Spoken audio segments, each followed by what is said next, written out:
उठो जागो और लक्ष्य प्राप्ति तक रुको मत।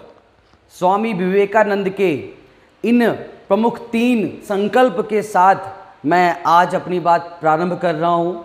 मैं महाकालेश्वर मिश्र अथर्व लॉ पॉइंट से आप सभी का स्वागत करता हूँ।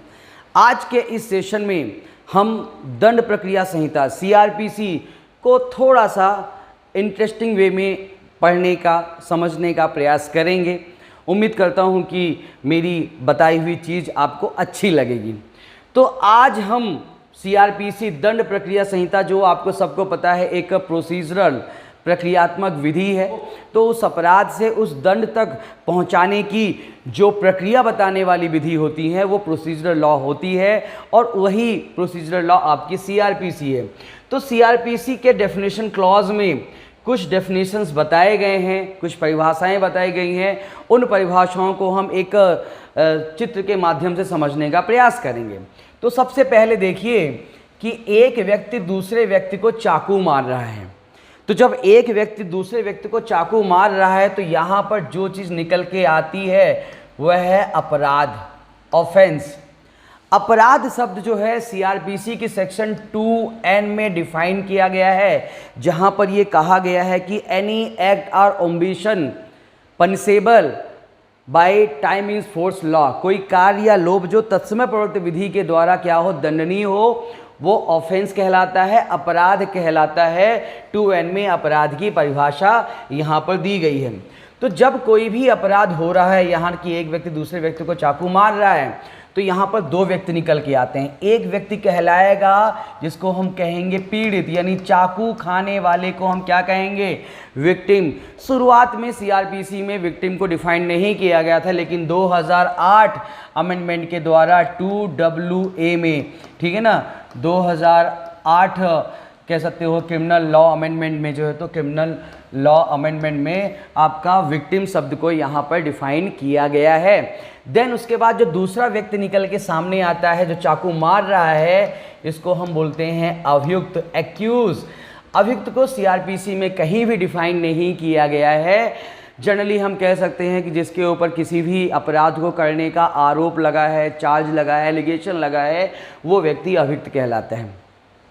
तो यहाँ पर जिसको चाकू लगा है, या तो ये या इसके कोई रिलेटिव हैं, भागे भागे कहाँ जाएंगे, पुलिस स्टेशन जाएंगे। कहाँ जाएंगे, पुलिस स्टेशन। तो स्टेशन यानी कि 2S में डिफाइन किया गया है पुलिस स्टेशन। जनरली राज्य सरकार के द्वारा कोई भी ऐसी चौकी या स्थान जिसको उन्होंने एज ए पुलिस स्टेशन बताया है वो कहलाएगा पुलिस स्टेशन। पुलिस स्टेशन में जाने के बाद वहाँ पर वो व्यक्ति किससे मिलेंगे, भैया कौन है ये भाई साहब, ये हैं आपके पुलिस ऑफिसर या पुलिस ऑफिसर यानी थाना प्रभारी। अब देखिए पुलिस ऑफिसर, थाना प्रभारी, यानी कि आपका जो पुलिस ऑफिसर है वो कहाँ बताया गया है, 2O, ऑफिसर मीन्स 2O, तो थाना प्रभारी 2O। वहाँ पे कहता है कांस्टेबल या उसके ऊपर की पंक्ति का कोई भी पुलिस ऑफिसर।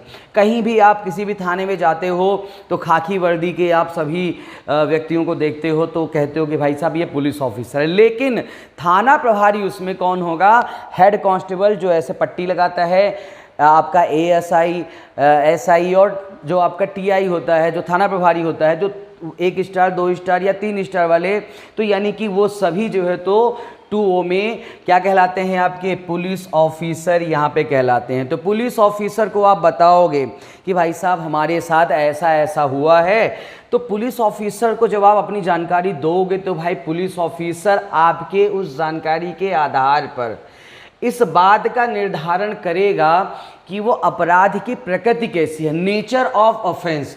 तो अपराध की प्रकृति देखिए कि यदि पुलिस अधिकारी को लगता है कि भैया ये तो गंभीर किस्म का अपराध है, गंभीर किस्म का अपराध है, या कोई ऐसा अपराध है जिससे लॉ एंड ऑर्डर, लोक शांति डिस्टर्ब होने वाला अपराध है, तो जब कोई भी गंभीर किस्म का या लोक शांति को डिस्टर्ब पहुंचाने वाला अपराध होता है उसको हम कहते हैं संज्ञेय अपराध, ठीक है ना, अपराध या मामला।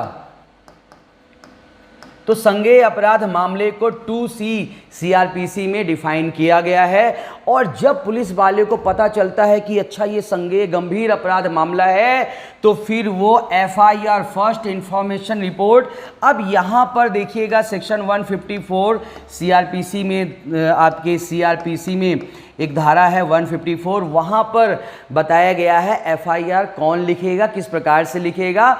FIR को एक्चुअल CRPC में कहीं डिफाइन नहीं किया गया है, लेकिन इसके लिखने की प्रक्रिया को आपकी धारा 154 में बताई गई है, जिसको आगे किन्हीं लेक्चर में बताने का प्रयास करूंगा। तो पुलिस वाले जब FIR लिख लेंगे, उसके बाद पुलिस वाले करेंगे इन्वेस्टिगेशन। अब देखिए इन्वेस्टिगेशन जो है वो इसकी जो डेफिनेशन है 2H में इन्वेस्टिगेशन की डेफिनेशन को बताई गई है, अन्वेषण, ठीक है ना, अन्वेषण। तो इन्वेस्टिगेशन अन्वेषण का बेसिकली एक ऑब्जेक्ट होता है फॉर, कह सकते हो कि कलेक्शन ऑफ एनी एविडेंस, साक्ष्य को एकत्रित करना। और इन्वेस्टिगेशन कौन करता है, या तो पुलिस ऑफिसर करता है, या न्यायालय ने किसी भी व्यक्ति को ऑथराइज्ड किया है कि आप भी इन्वेस्टिगेशन कर सकते हो, तो न्यायालय द्वारा ऑथराइज्ड पर्सन यहाँ पर इन्वेस्टिगेशन करता है। तो पुलिस वाला जब इन्वेस्टिगेशन कंप्लीट करता है, तो इन्वेस्टिगेशन कंप्लीट करने के बाद वो बनाता है आपका PR, यानी जिसको बोलते हैं पुलिस रिपोर्ट, सामान्य बोलचाल की भाषा में हम इसको चालान भी बोलते हैं। तो ये जो पुलिस चालान PR जो पुलिस रिपोर्ट यहाँ बनाई जाती है, इसको 2R CRPC में डिफाइन किया गया है, यानी 173 उपधारा 2 के कंटेंट्स जनरली इसमें रहते हैं। तो इसके तहत वो पुलिस रिपोर्ट तैयार करता है। इस रिपोर्ट को वो किसी भी अधिकारिता, यानी कि पर्टिकुलर एरिया में, उस क्षेत्र में जो जज साहब की अधिकारिता होगी, मजिस्ट्रेट की जो अधिकारिता होगी, जुरिस्डिक्शन होगा, यानी 2J जुरिस्डिक्शन, जिस मजिस्ट्रेट को अधिकारिता होगी उसके पास उस पुलिस रिपोर्ट को पेश किया जाएगा। तो उस पुलिस रिपोर्ट को वो देख करके CRPC की ही धारा 190 की प्रक्रिया के तहत वो क्या करेंगे, संज्ञान यानी कि किसी भी मामले को न्यायिक ज्ञान, कॉग्निजेंस, किसी भी मामले को जुडिशियल नॉलेज में लेना, संज्ञान सरल शब्दों में समझो, अपने रिकॉर्ड में चढ़ाना।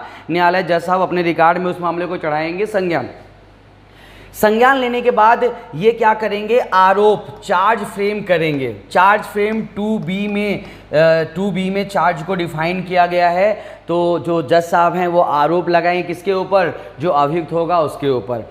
अब जब आरोप लग जाएगा तो उस आरोप के लिए सरकार का पक्ष रखने के लिए एक पब्लिक प्रोसिक्यूटर होगा, जो 2U में बताया गया है, जनरली जिसको आप बोलते हो सरकारी वकील।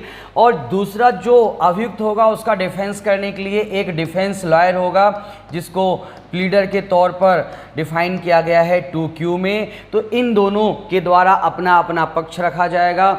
इन पक्ष को न्यायालय सुनेगा और न्यायालय जज साहब के द्वारा उन पक्षों को सुनने के बाद कह सकते हैं कि फाइनल डिसीजन किया जाएगा। अब यहाँ पे एक चीज़ समझिएगा कि न्यायालय जब किसी भी मामले में सुनता है, आरोप को सुनता है, तो न्यायालय के पास 2 प्रकार के यहाँ पर अधिकार होते हैं। एक तो होता है आपका जांच, तो यहाँ पे जांच 2G में, यानी कि कारणों का पता लगाना। जांच का मतलब होता है डिटेक्ट एनी कॉज, कारणों का पता लगाने के लिए जो प्रक्रिया होती है वो जांच कहलाती है। जनरली CRPC में जो बताई गई है मजिस्ट्रेट या न्यायालय द्वारा ही की जाती है।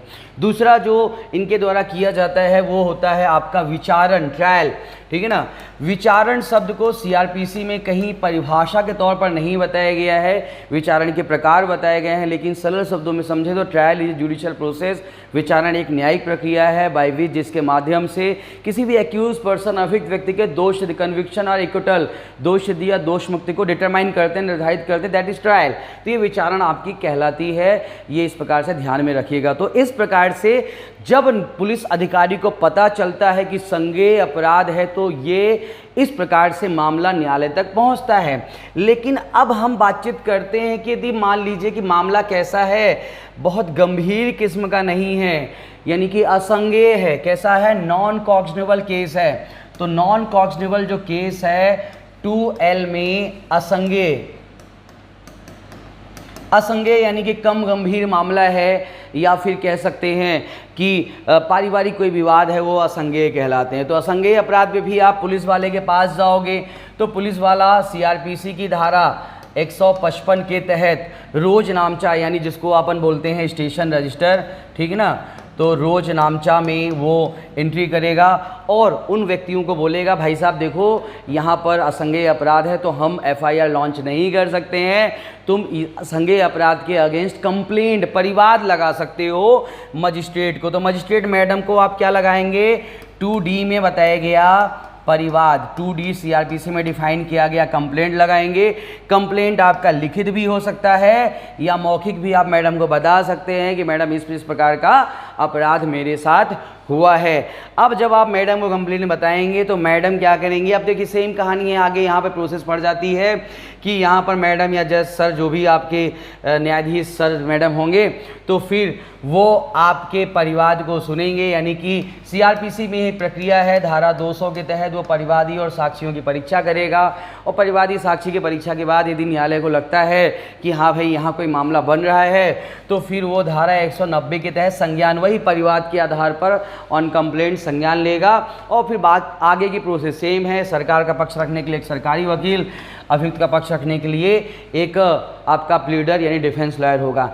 अच्छा, यहाँ पे परिवाद एक्सेप्ट करने के बाद असंज्ञेय अपराध नॉन कॉग्निजेबल ऑफेंस में यदि जज साहब को लगता है कि नहीं कोई भी इंक्वायरी और इन्वेस्टिगेशन का ऑर्डर करना चाहिए तो जज साहब यहाँ पे परिवाद को ग्रहण करने के बाद, कंप्लेंट को एक्सेप्ट करने के बाद उनको लगता है तो इन्वेस्टिगेशन और इंक्वायरी का ऑर्डर भी कर सकते हैं। तो इस प्रकार से आपका यहाँ पर जो आपराधिक प्रकरण है, संज्ञेय और असंज्ञेय, कॉग्निजेबल, नॉन कॉग्निजेबल, गंभीर और कम गंभीर मामले किस प्रकार से न्यायालय के सामने जाते हैं, किस प्रकार से सुनवाई होती है, किस प्रकार से उनका निपटारा होता है, बहुत ही संक्षिप्त में मैंने बताने का प्रयास किया है। तो इस उम्मीद के साथ कि फिर से हम एक अच्छे वीडियो के साथ मिलेंगे, आज के इस वीडियो को मैं समाप्त करता हूँ। जय भारत, नमस्कार।